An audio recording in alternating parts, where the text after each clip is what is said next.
How's it going, everybody? We're back. Today we're going to be doing a Halloween franchise ranking. This one was highly recommended, highly suggested, because, doesn't take a smart person to know that this is one of people's favorite franchises, especially this time of year. So I love it. I'm a big fan of Michael Myers. He's one of my favorite slasher killers. So we're just going to get straight into it. This is going to be a long video. There's a lot of movies, a lot to talk about. So coming in at last place, number 13, is going to be Rob Zombie's Halloween. Now, this one is difficult because the second half of this movie is a great remake of the 1978 classic. However, the first half of this movie is almost unwatchable for me. Just unbearable to try and get through, and it mainly comes down to the dialogue in this one. You have Rob Zombie's dialogue here, and it's just nothing but just people yelling curse words the entire time. Like, they insert fuck into every other couple words, and it's just bad. It's country, redneck, chicken fried dialogue, and every time I watch this, I enjoy the whole, seeing Michael before he turned into the shape, and before he just started blindly killing his family or trying to kill his sister, or all that. That was interesting. When I first went into this, I was interested in seeing Michael before all this happened, seeing him in the hospital with Loomis and all that, and what I got is just not what I wanted. I was very disappointed. I forget the kid's name. The kid who plays the kid version of Michael in this one, he does a very good job. You much believe that he's the same Michael that grows up to be this monster.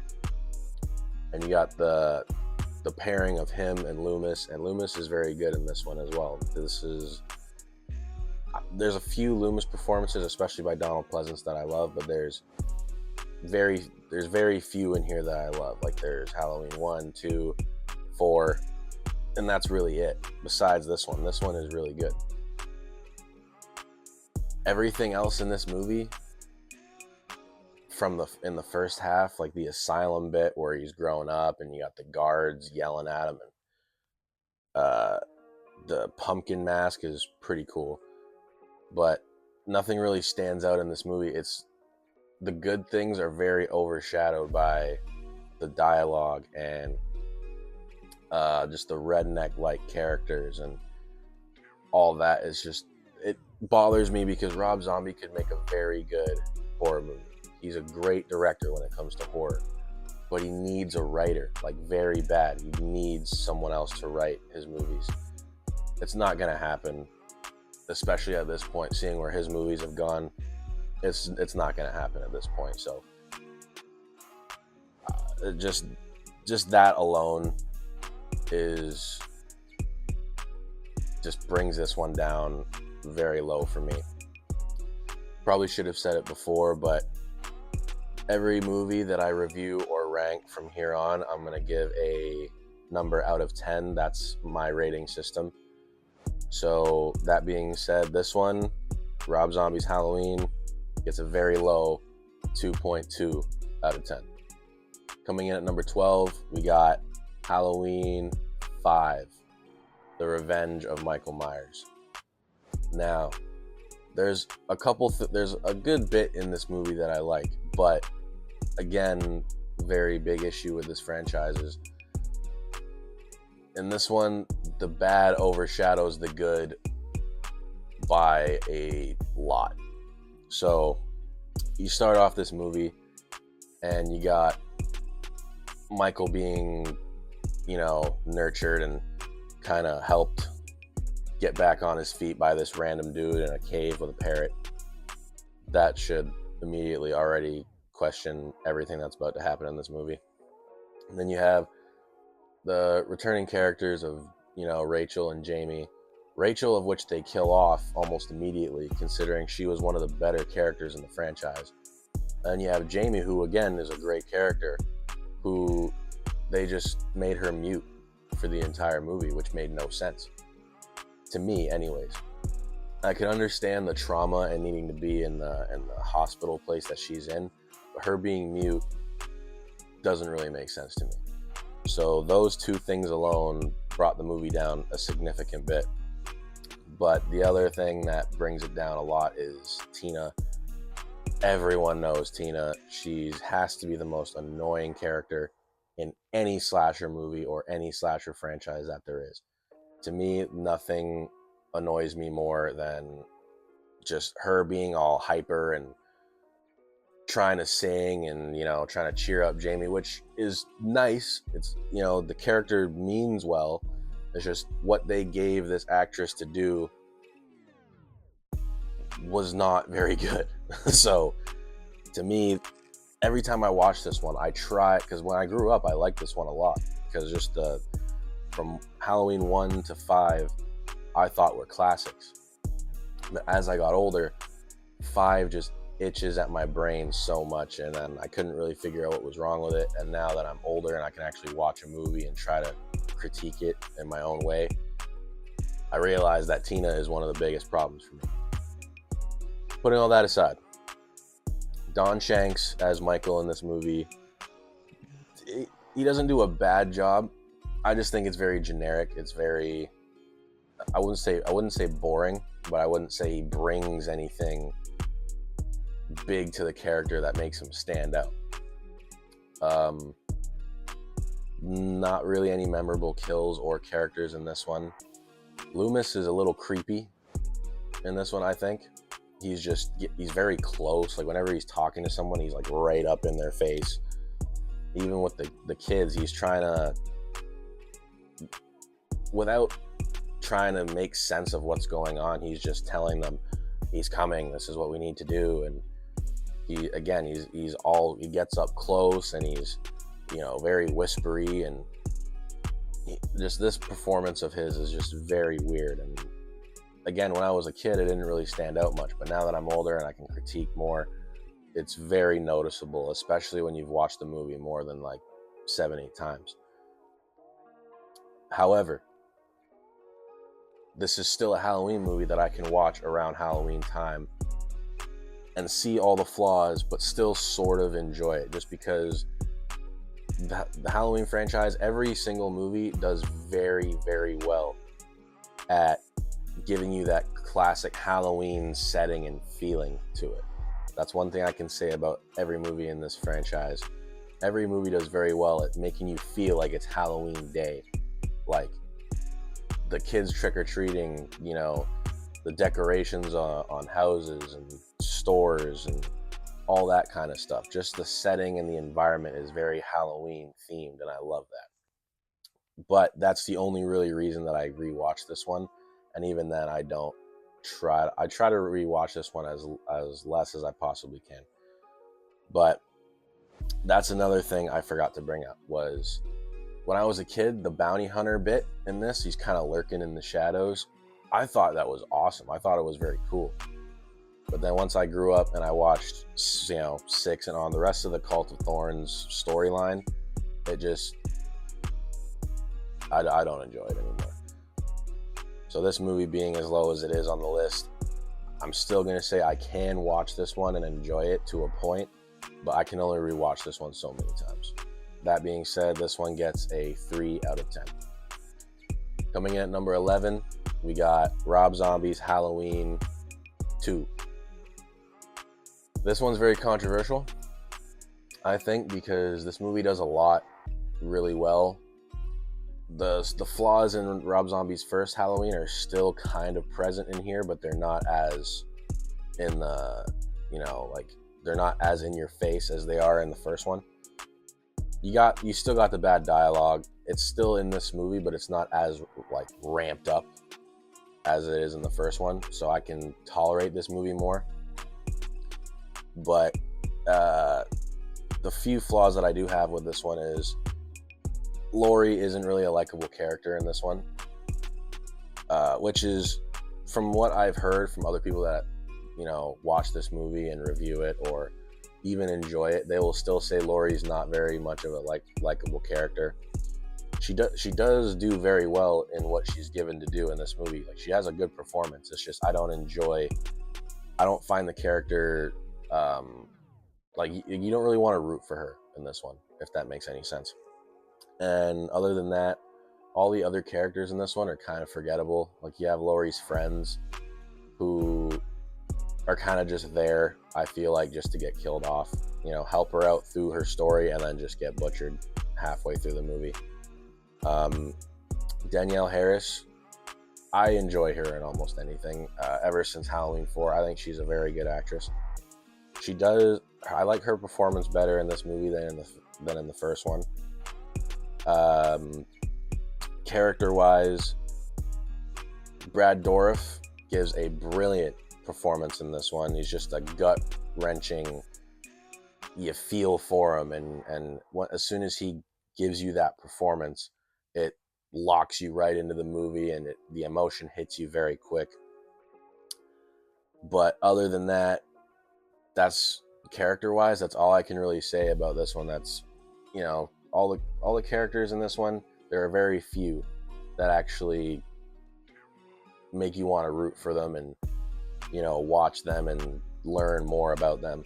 Even Loomis in this one, I appreciate that they tried to take a different turn with him and they tried to do something different, but I don't think it was executed well. I think they could have even just tweaked a couple things to make it slightly better, but you don't really like him in this movie, and Loomis is someone you want to like and you want to listen, and in this one you don't really care about what he has to say just because of how much of a dick he is. But the White Horse stuff and Sherry Moon Zombie, like, we needed her in here for some reason.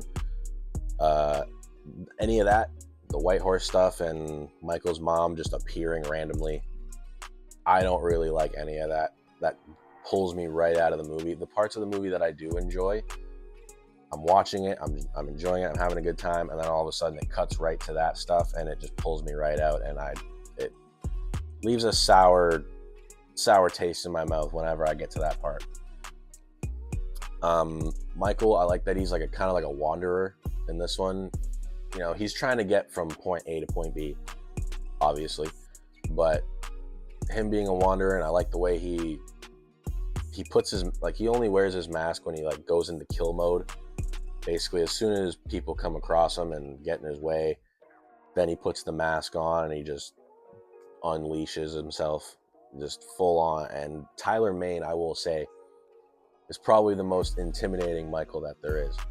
Out of all the versions of Michael Myers that I've seen, I wouldn't want to get in this guy's way in the slightest. There's a couple versions of Michael Myers that I feel like I could probably take, but no. Tyler Mane, I'm running the opposite way immediately. Then if you watch the director's cut, Michael speaks, which I am not a fan of. And even if he was to speak, the only thing he says is he just yells, "Die."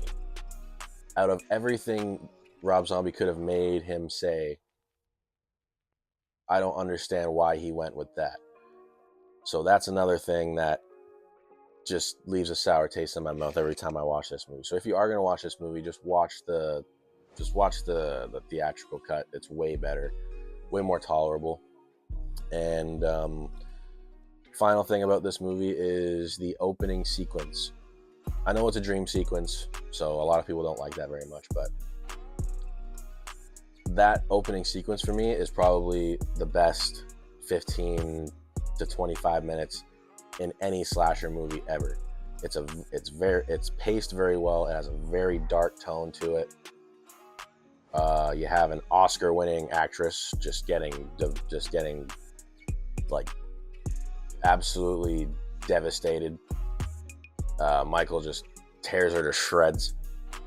But you have sort of almost like a take on Halloween 2 where Laurie's in the hospital and she's just trying to run away from Michael the whole time. I thought that sequence was great. When they eventually revealed it was a dream sequence, it kind of disappointed me a little bit. But now looking back on it, I think it's still cool. It's still awesome to watch. So I do enjoy this one. I don't watch it that often. I don't rewatch it as much as a lot of people, but I do enjoy this one quite a bit. So every now and then when I do go back to it, the things that I like pull me away from the flaws of the movie, but the flaws are still very noticeable. So that being said, this one gets a 5 out of 10 for me. Coming in at number 10 is going to be Halloween Resurrection.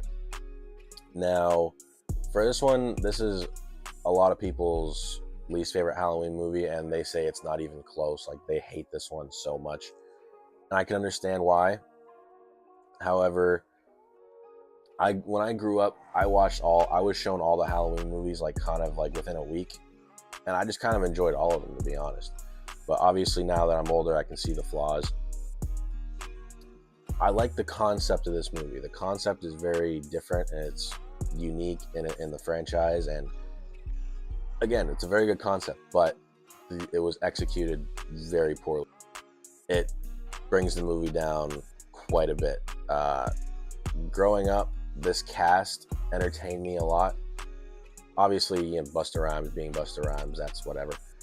You got Katie Sackhoff in here. I had a huge crush on her when I was younger. I forget her name's Tyra Banks, something like that. She's also great to watch.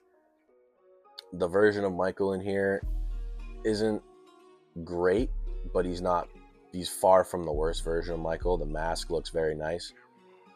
I like the Myers house setting, and even the whole thing about it being a TV show doesn't really bother me that much. It bothers a lot of people, but me, it doesn't really faze me all that much because I still enjoy it. The only issue with this one for me is that there's no memorable. As much as there's good actors and actresses in this one that I like, the characters aren't that memorable. The kills aren't that memorable.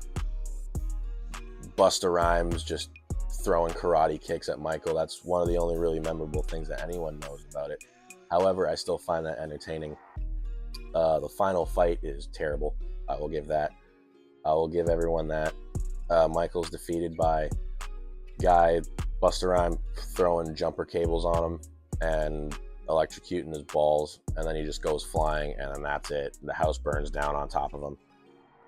Yeah, for as much as I just shat on this movie completely, I still enjoy this one more than ones lower on the list. So Halloween Resurrection at number 10. I give this one probably about a 5.7 out of 10.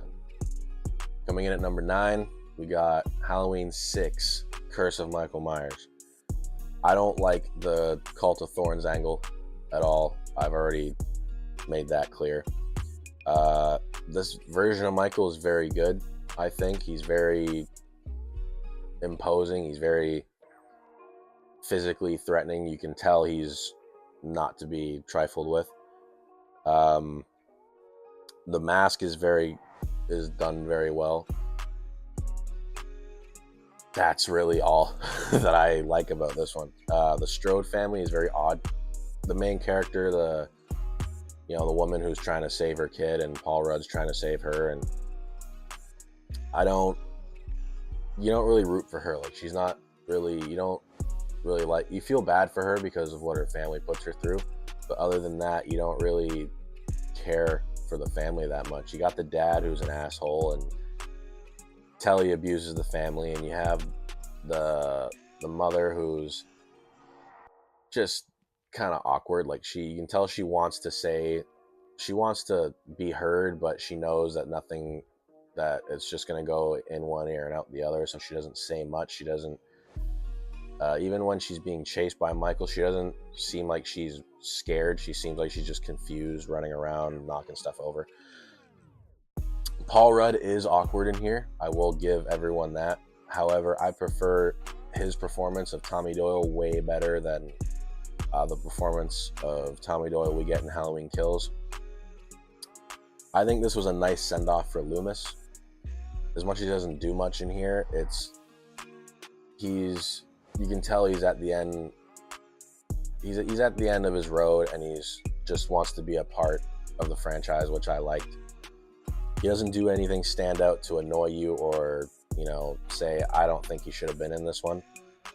Other than that, the kills in here aren't really that much. The fuse box kill is really good, where the dad's head explodes. That's awesome. I don't understand what was going on with Jamie in the beginning. She just miraculously had a baby. It's not explained on who the father is. In the director's cut it is, but I'm not going to get into that because it's gross.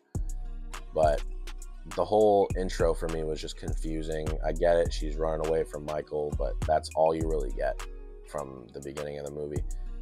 And since the movie starts on that confusing of a point, it's just brings the movie down quite a bit for me. A lot of people enjoy this one, and it's near like the middle of their list, so I tried to keep it around there, but just a bit lower. Yeah, for me, this one probably gets like a 5.9 out of 10. It's okay, but it's nowhere near the top for me. Coming in at number 8, we got Halloween Kills. A lot of people like this one because it's a straight up slasher. It's just Michael messing people up. That's all they're really going for in this one. And I like it, considering I'm a fan of, like Friday the 13th franchise and stuff. So I enjoyed this one. But the kills and the look of Michael is all I really enjoyed about this one. Michael, James Drew Courtney is by far, I think, the best version of Michael we've ever gotten. The mask is fantastic, especially with the one side that's kind of like melted to his face. The kills, there's so many of them, and there's so many good ones in here. But that's all the movie really gives you. There's no story. Like, I get it's continuing off of 2018. Laurie's stuck in a hospital bed again, and the dialogue in the entire movie is just trailer dialogue. It's just people just, evil dies tonight, and he needs to die, and it needs to die. It's like no one talks like that in this sort of situation that they're put in. The cop that's laid up in the hospital bed next to Laurie, they kind of start to dabble in their them being kind of having a thing for one another, and that's cool. The flashback scenes in here were amazing. I felt like I was in 78 just within the few flashbacks that we had. You have a lot of returning characters. You have Lonnie, you have the nurse from the original one. You get, I think Cindy Wallace, her name is, the little girl from the first one. I could have that name wrong, but she's a good recurring character. Like, she's a good returning character. The nurse doesn't do much. She kind of gets killed off before she can do anything. Lonnie and Tommy Doyle I enjoyed Lonnie more than Tommy Doyle for sure, because Tommy Doyle was just very overdramatic and too theatrical for me. I just wasn't really vibing with him at all. Allison and her boyfriend don't really do much here. They kind of go after Michael.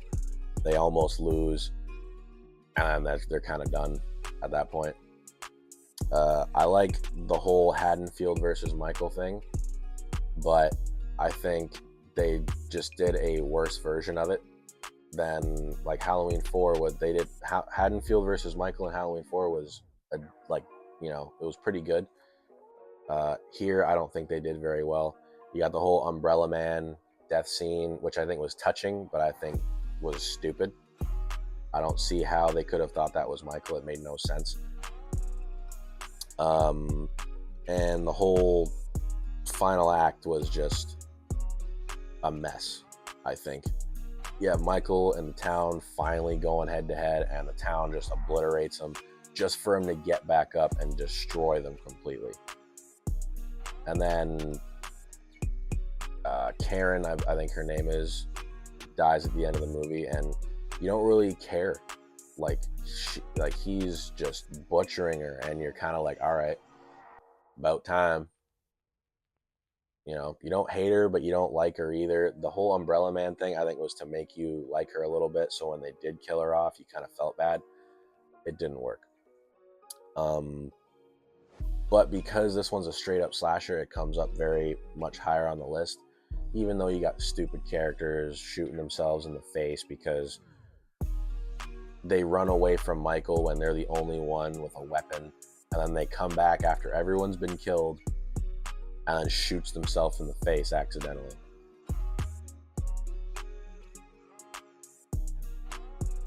Tell me how that works in any way. But yeah, that's all I really got for this one. Halloween Kills at number 8. It being a straight up slasher though, and I do enjoy that, I give it about a 6.4 out of 10. Coming in at number 7, we got Halloween 2018. Very good return to Haddonfield. I enjoyed it a lot. You got the mask. It looks exactly like the mask from 1978, but it just looks aged. And James Jude Courtney, again, great performance as Michael. Characters aren't that great in here. You have the intro characters like the psychiatrist, doctors, like the ones that are doing their whole podcast thing that they're trying to interview Laurie, and they're an interesting intro to the movie, but you lose interest in them very quick, but then they die anyways, so you don't really, it doesn't affect you that much when you're watching the movie. The kills in this are classic Michael Myers kills, which is a good return to form. Allison was pretty good in this one. You're given the understanding that she's going to be the new final girl to go move on in the franchise. That didn't go anywhere. Final act was very good. The whole being in Laurie's house, him tossing her out the window, her disappearing, the whole basement sequence where they're hidden under there and they trick him. Karen tricks him, shoots him in the head. He drops down. They light the house on fire. Great stuff. However, there are things in this movie I did not enjoy. Smaller things like Allison's boyfriend and that whole nonsense. The biggest thing for me in here was Laurie herself. She was way too over the top, I feel like. I think H2O did her traumatized version of her way better and way more believable. I just don't buy into her in this one. She let one night where her friends died, sure, I'll give her that. She didn't witness it happen. All that she was put through was the grief of her friends dying, sure, but then a guy breaking into her house, nearly killing her, barely really even got his hands on her. He gave her one little slice. She got a good couple shots on him, and then Loomis come in and shot him, and then he just vanished, and that was it. I just don't think that it makes sense as to how broken and over the top she is, because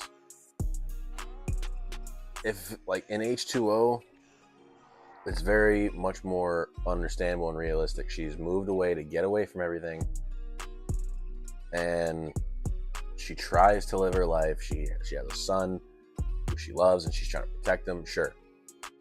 But in this, she's just she ruins her life. She stays in Haddonfield more or less to keep an eye on Michael. Her relationship with her family has been thrown down the toilet.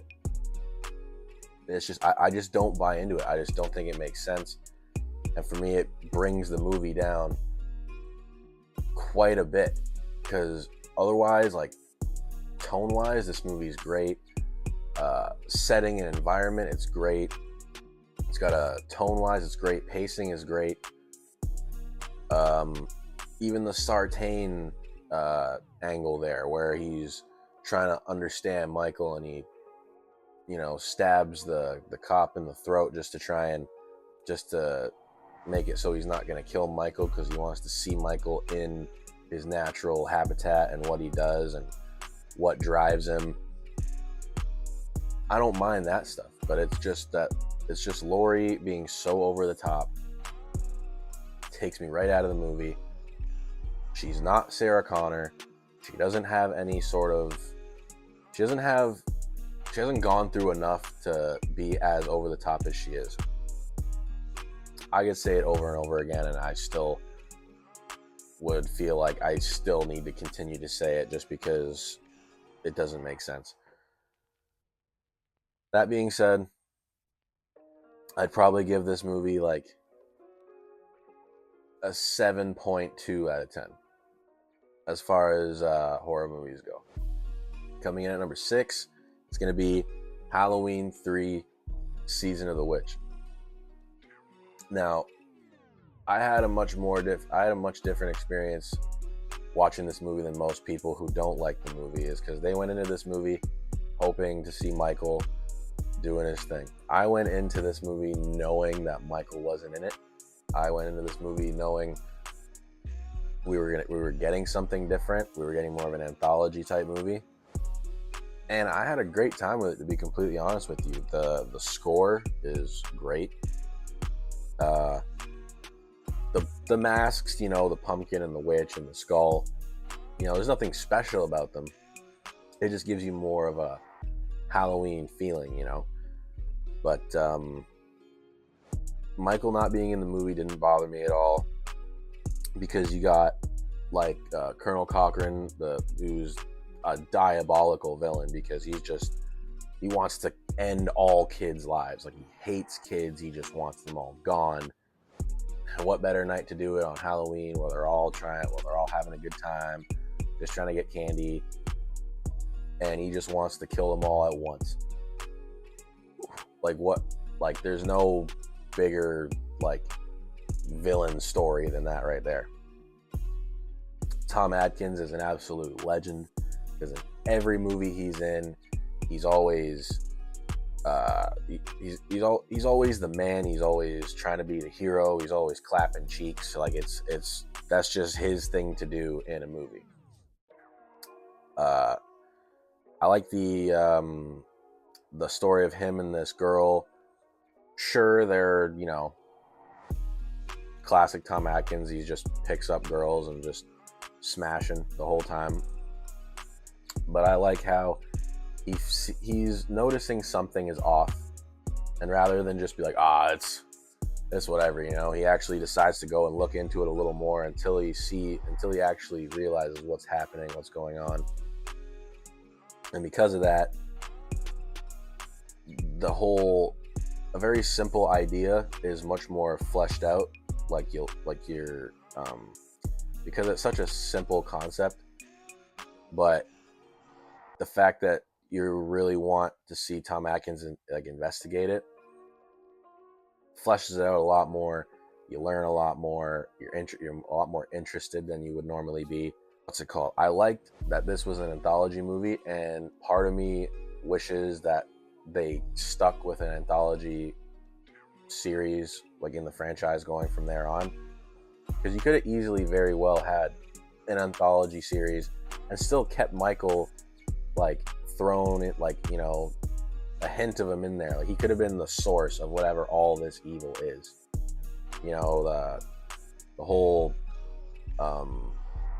rock thing that's powering, that's given the power to Colonel Cochran, that's making him, putting into the technology and all that. They could have easily had simple little stories like this, and then just have Michael thrown in there just to give it that Michael Myers vibe that everyone misses, with still giving everyone something different and unique. There's not that many kills here. You only have a few kind of sprinkled in, but you got the major kill in here is the Pumpkinhead kill, where the kid's got the mask on and he's watching the TV and the score is going, and you don't really know what's happening. You don't really know what's going to happen, and then all of a sudden whatever the kid's watching sets off the mask, and the mask is just almost melting this kid's head from the inside out. Once the kid finally drops, there's snakes and bugs and a bunch of stuff crawling out of the mask, and you're just like I don't think anyone expected this at all, because I most certainly didn't when I watched it. But there's not really much I can complain about. The only thing that really confused me was the whole android henchman thing. I thought it was cool, but it just was kind of just thrown in there. It wasn't really given much of a, from what I remember, it wasn't really given much of a background. But even then, it was still great to see. I forget the guy who played Michael Myers in the second movie was one of the henchmen in here, which was a great, Easter egg that they threw in there. Everything from here up, from this movie and like on, I love all of these movies. These are my top like slasher horror movies of all time.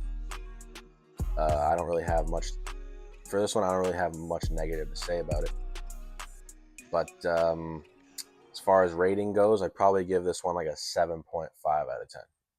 Coming in at number 5, we have Halloween Ends. Now, oh man, when this movie came out, the controversy and the backlash that this movie got was hilarious. When I went into this one, I just wanted something different. I was tired of just Laurie going nuts, and I was getting tired of the whole Laurie Strode versus Michael thing. I just wanted something different. And as much as you still have the whole Laurie Strode versus Michael thing going on, you got the Corey Cunningham story, which is a very unique, especially like a character for this franchise, because he's more complex, which characters in this franchise usually aren't. He's more complex. You feel for him, you feel bad for him. But at the same time, you're rooting for him, as well as you can see there's something off with him. And to me, they could have easily taken this storyline and started it in 2018. That way, once they got to this point, it would have made more sense, because that's the whole issue with this movie, is that they just threw it in here in the last chapter. Halloween 2018 kills and ends. I don't care what anyone says. When 2018 did very well, they said that they were going to do another 2 that were going to take, all 3 of them were going to take place in the same night. 2018 kills and ends were all going to take place in the same night, which would have been amazing. One, Michael escapes. One last Halloween night of Michael just tearing shit up. But COVID hit, and then they decided, you know what, we're gonna flip this script on its head, and we're just gonna go a completely different direction, which I don't mind. But I think they should have incorporated some of their ideas from Ends early on in 2018 and Kills to get us ready for it. They kind of just throw it in there, and because of that, a lot of people were not vibing with it. I remember when this movie came out, a lot of people that went to see it early were saying everyone's gonna, die-hard Halloween fans are gonna hate it and all this. I wouldn't call myself like a toxic, no one would call themselves that, but there's a lot of toxic fans when it comes to this franchise, and I wouldn't put myself on that level. I do love the movies, and I love the franchise, and I love the character. But when I saw this one, I was just happy that we got something different that wasn't Laurie versus Michael. And Laurie was much more toned down in this one, which I liked. But at the same time, here comes back to my issue with 2018. Was in 2018, Laurie's so over the top. She let the one night in 1978 ruin her whole life, her relationship with her family. She turned into Sarah Connor. She's like preparing for war at her home. She turned her house into a death trap. And then in Kills, her daughter is butchered at the end of the movie. And then the first thing she decides to do is move on after that. That is when you would get the whole over the top, I'm gonna kill you, Michael, all this and that. But now she's writing a book, she's baking pie, she's trying to tell Allison to not, it's okay to be mad. She's playing the calm grandmother. And again, it makes no sense. Laurie from 2018 to Ends does not make a single bit of sense. I don't care what anyone says. I can understand, that's the one, her daughter dying is the one thing that pushed her to actually try and work things out with the rest of her family that's still alive. And, be more calm and live her life and all that, sure. But to me, I just don't buy it. I don't buy it whatsoever. So I kind of just ignored Laurie in this movie. When it came to the Corey Cunningham and Allison and Michael, anytime they were focusing on them, I was locked in. I was 100% enjoying it. I watched this movie last night, and I had the best time with it. I loved it. I can rewatch this one so much easier than Kills or 2018, just because it's different. We've had nothing but Michael going up against Final Girl. That's the main premise of almost every Halloween movie.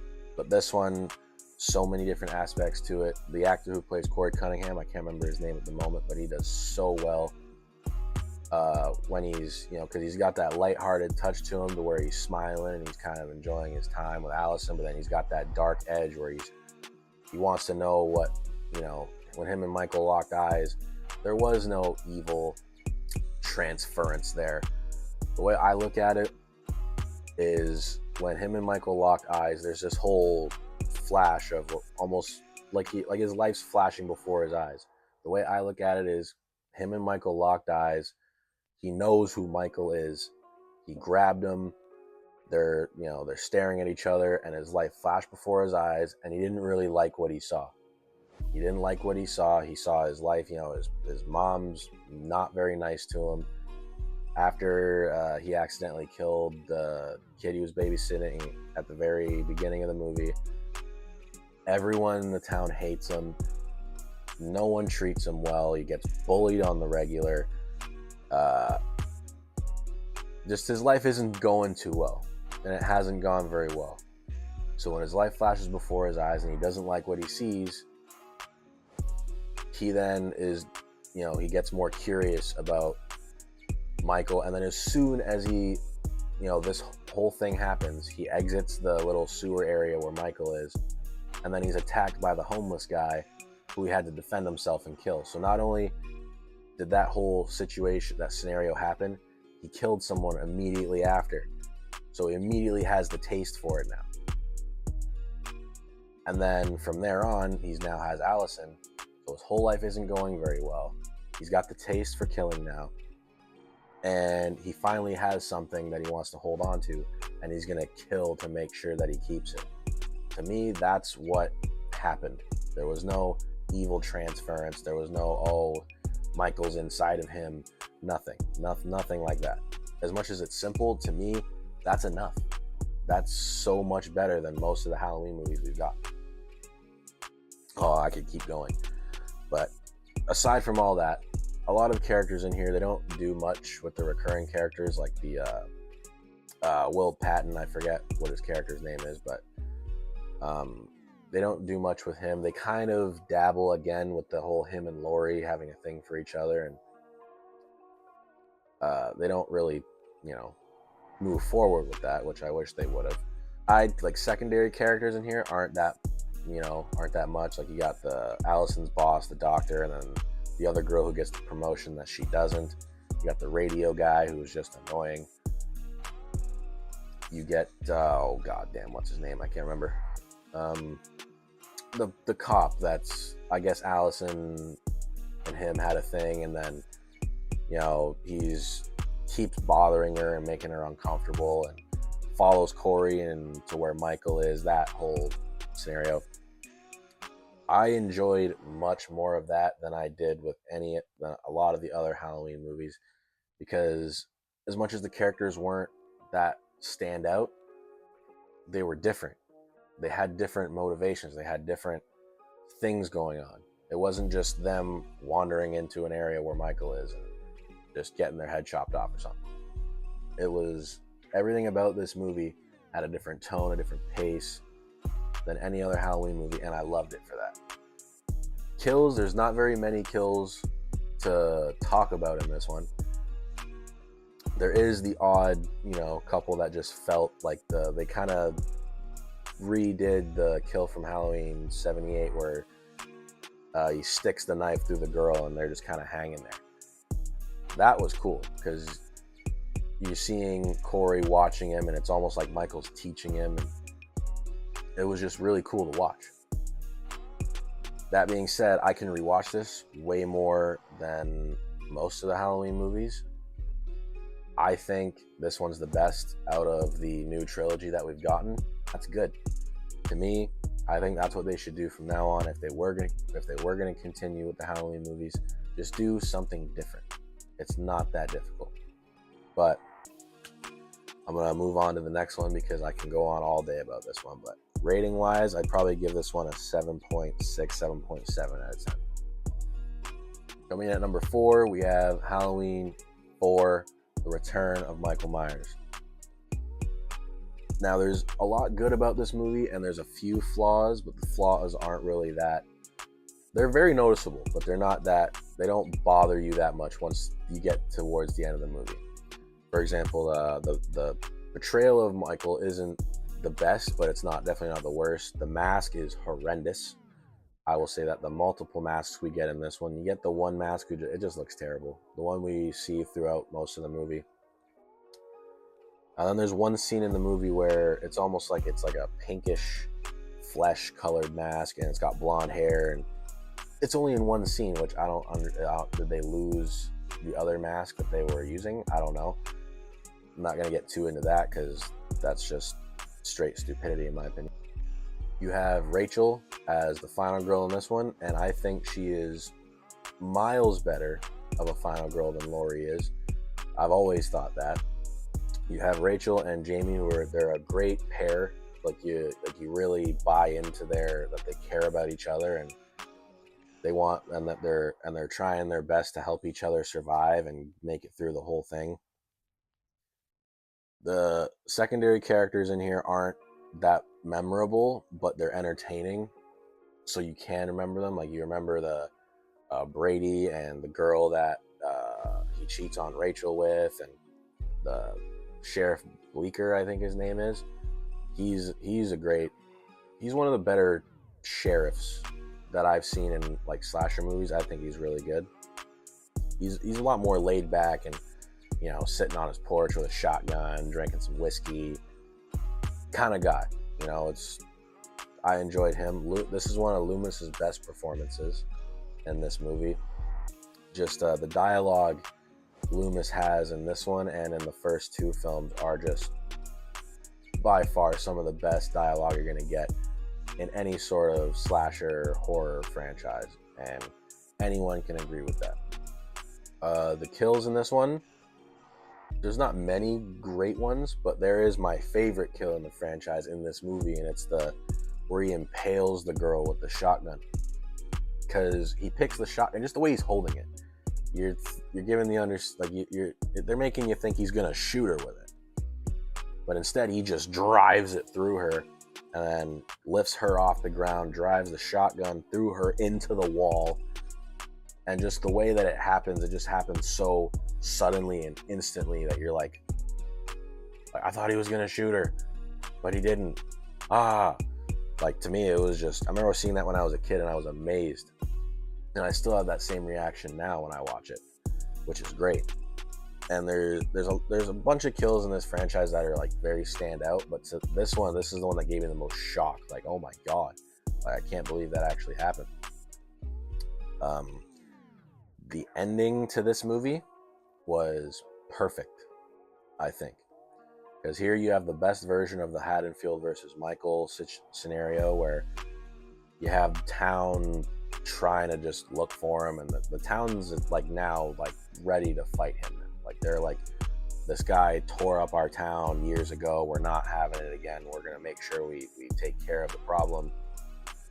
You have Michael, who's actually has a plan, like a systematic plan. Like he goes to the police station, like he goes to the power station, takes out the power, then he goes to the police station and just dismantles everyone in there. Yet he hides in the back of the cruiser. They drive him to where Rachel and Jamie are. Like he just much, like, it's almost like he's thought this out. Like he tore up Haddonfield in the first 2 films, and then he just vanished, and then he's been thinking about how he's going to do this the whole time.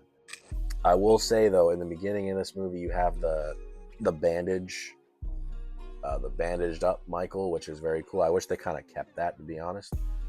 It's way better than the mask we got in the movie. But overall, this movie's great. The ending was fantastic. Ruined by Halloween 5. Again, another reason to hate Halloween 5. But you get Jamie, who, I wish they would have done that instead of going with the new trilogy that we gotten. I wish they had just followed up on that. Now Jamie's older and she's got this evil that Michael has. It would have been so much better, and I hope they do that eventually. I'd love to see Danielle Harris come back to do that, but I guess only time will tell. Rating wise, this one is gonna get an 8 out of 10. Coming in at number 3, we have Halloween H2O. I love this movie, man. There's a bunch of flaws, but the combination of the cast, the setting, like the environment that we're in, and the portrayals of certain characters bring this one near the top of the list for me. Like the campus setting, it's different, but it fits. Like it fits really well, especially since they still have that classic Halloween theme on it, which is in the campus not so much, but just when they, Josh Hartnett's character and the kid from Jumanji, I can't remember his name, but they go into town to get food and alcohol, and they're not allowed to, and just that whole little town, just the Halloween theme it has, it gives you an immediate like, oh, this is Halloween day, like this is the night. You have the best portrayal of Laurie here. As I was saying earlier, she's not too over the top. It's much more believable. It makes much more sense as to where she is as a character, as a person. She still has that trauma that she's holding on to, and it's affecting her family, but she's not throwing her family away like she does in the new trilogy. Her relationship with her son is a little rocky, but you can tell that they still bond, they still have a connection, they still love each other. She just wants to do everything she can to keep him safe, which is understandable. There's a lot of actors in here that you would recognize that aren't your major characters. I can't remember the guy's name, but the guy that Laurie is involved with in this one, I know him from Sons of Anarchy. Now you got LL Cool J, who just brings a certain kind of flair to the movie, which works. Josh Hartnett, I've always been a fan of him ever since I watched The Faculty. Because I watched Faculty before I seen H2O, so I liked that. I liked him. He's great. The kid from Jumanji, not a big character, but just seeing him grown up and in an adult sort of environment was cool. I can't remember the actor that portrays Michael in this one. That's one of the small flaws I have with this one, is Michael isn't very physically imposing. He's not very physically threatening. And this one, you can tell he's much shorter. He doesn't have like a bulkier build to him like a lot of the Michaels do. Multiple masks in this one, and I don't know why. They had one mask who, it was almost like it was much more chubby looking and alien cutout eyes, and that looked terrible. And there's a CGI mask for one scene, which makes no sense, but even then, it's very noticeable, and you notice it right away. There's a mask in the beginning of the movie for that whole opening sequence with the nurse from the original one, and you got Joseph Gordon-Levitt. The mask in that sequence of the movie was the best one in the movie, but they just decided not to use it, I guess. I don't know. There's another mask that they did reshoots with. That's the mask you get for most of the film, and it's a decent mask, but the eyes are way too big. Like the cutouts are way too big. You shouldn't see Michael's eyes. Like there should always be the mask and then the darkness. Like you shouldn't be able to see his eyes, because that's Loomis's his whole dialogue, like the blackest eyes, the devil's eyes. So when you see his eyes, it throws you off and it takes you out of the movie. But that's my only real, like, just the masks and what's it called? The mask and the physical stature of Michael in this one is the only really flaws that I can point out. Kills, nothing special. You have a couple good ones though. You have where the guy that Laurie's involved with, Michael sticks him and then holds him up and he's shaking, and that's a great intimidating kill. Other than that, the first sequence of the movie where Joseph Gordon-Levitt's character gets the skate across the face, I would have liked to have seen that actually happen, but we get what we get. But this movie is just so, from beginning to end, just the story of Laurie and Michael here is the best that it's ever been told. The ending, even Laurie just taking him out and then being like, no, I'm not letting this go. I have to. She gets the keys to the van that he's locked in the body bag, drives off, accidentally crashes the van, and then just decapitates him. She has that moment where she's like, okay, this is my brother, but he's ruined my life, and then just takes his head clean off.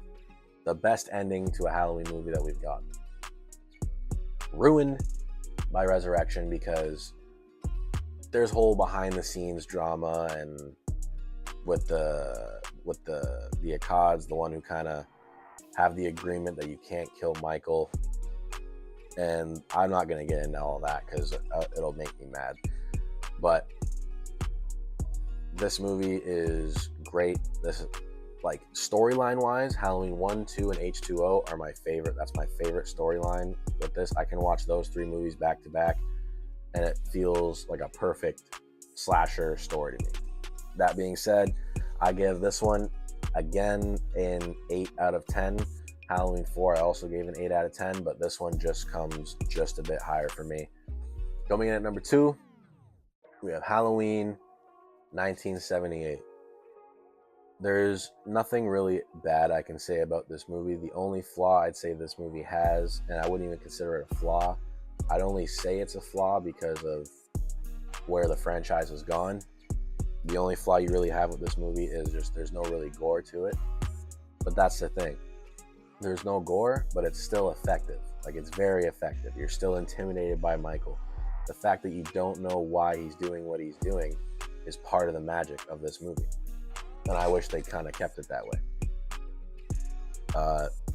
It's an absolute classic, to be completely honest. Nick Castle is great. I still prefer James Jude Courtney, but this is definitely, Nick Castle's definitely the runner-up for portrayals of Michael. Loomis and his dialogue in this one, by far, like, just, if Loomis wasn't in this, it wouldn't be, I think it wouldn't be the classic that it's hailed as today.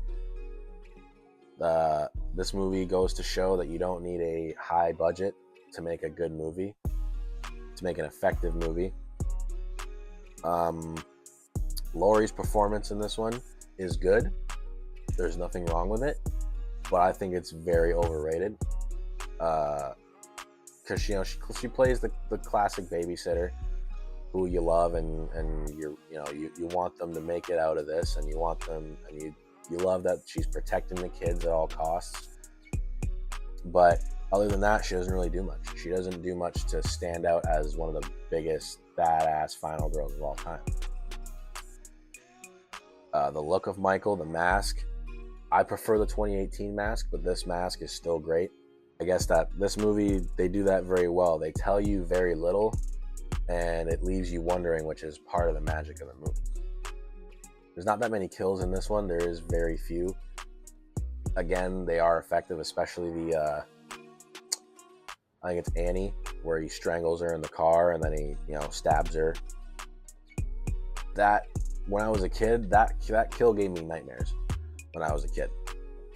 Seeing that for the first time, that just made me, anytime I got into a car with my parents at nighttime, I'd always check the back seat, make sure that there's nothing, lurking. But that still being said, this is a very good movie. It's a very effective movie. It's still at number 2. It's still my second favorite Halloween movie. So it's still really good. I still love the movie. Rating, I'd probably give this one an 8.5 out of 10. Absolute classic. No one can really say anything to bring it down.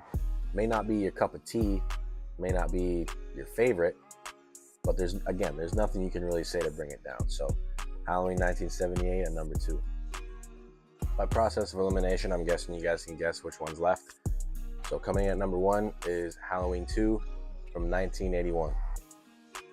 Now, before I get into what I like about this movie, the reason I like this movie more than 1978 is simply because I just think it's more intense. I like what they give the characters to do here. I like what's surrounding the main story.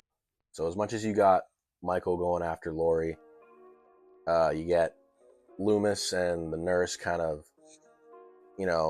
on the outside of that story, going around and giving us some extra lore on Michael and what he's actually up to. And as much as I would have rather just been kept it a mystery and let your mind wonder, what Michael's actually up to, why he does what he does, I didn't mind the whole brother-sister angle.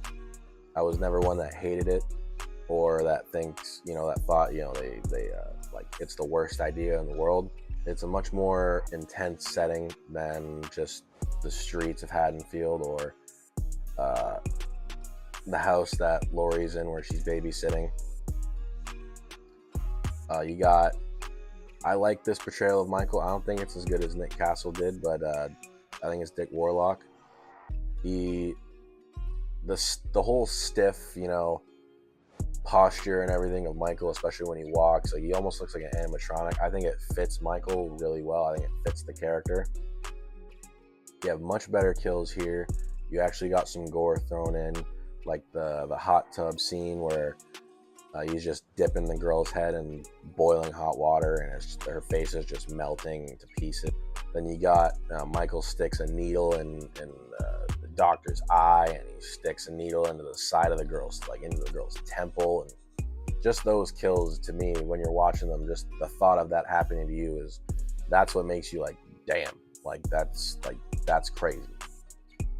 The mask confused me because they said they used the same mask, but I guess Deborah Hill, she had kept the mask folded up under her bed, and she was a smoker, so the color kind of added some color to it, and the shape, I guess, of Dick Warlock's head, it filled the mask out more, so it was much more of a rounder sort of head. I don't think I really have any issues with this one, to be completely honest. I'm trying to think of any, but I'm not really catching any at the moment. The only issue I really have with this one is the hospital characters, the doctors and all that kind of stuff. They don't really have much, they don't really have much that stand out about them to make them memorable. But yeah, as far as kills go, you have some of the most memorable kills here. Laurie's performance, she doesn't do much, but I think it actually works really well. She's more or less stuck in a hospital bed the whole time, which I actually liked because it gave Michael more to do and it gave Loomis more dialogue and all that stuff. The final act of this movie, brilliant. Michael gets shot in both eyes. You get the blood stream down both eyes. That's an amazing scene. The final shot of Michael where he walks out of the room and he's on fire and he just, he's still going. There's nothing that can take him down. But then just as he gets close to Laurie, he collapses. And obviously that's where we see him in Halloween 4. He's all burnt up and, all that. I don't really have any flaws or issues with this one. 78 and Halloween 2, they kind of go neck and neck all the time. It could change. Tomorrow, 78 could be my favorite. Next week, it could be H2O. I have no idea. The top 3 for me are always kind of jumping up and down. But as of right now, my number 1 is Halloween 2. Rating-wise, I'd probably have to give it... Rating-wise, I'd probably give Halloween 2 an 8.9 out of 10. Myers, Jason, all those classic slashers, I grew up with them. The nostalgia is there. I love to talk about them. So I'd love to hear what you guys want to say about my list. Keep it positive if you guys don't mind. I'd love to hear your list in the comments. It's been fun. I can talk about these movies all day, but I gotta cut it. Otherwise, I'll be here all day. So thank you very much. Like, subscribe, all that good stuff. Can't wait to see you guys in the next video. The next ranking is going to be the Friday the 13th ranking. Keep an eye out for that before the end of the month. And have a good night, everybody. They feeling my pain, they feeling my rage. The chain is a choker, but it still come with the flame today. They call me Ghost Rider, whoa, cause I stay wrapped up in chains today. Now I see through all your souls, whoa. Pen at the stair with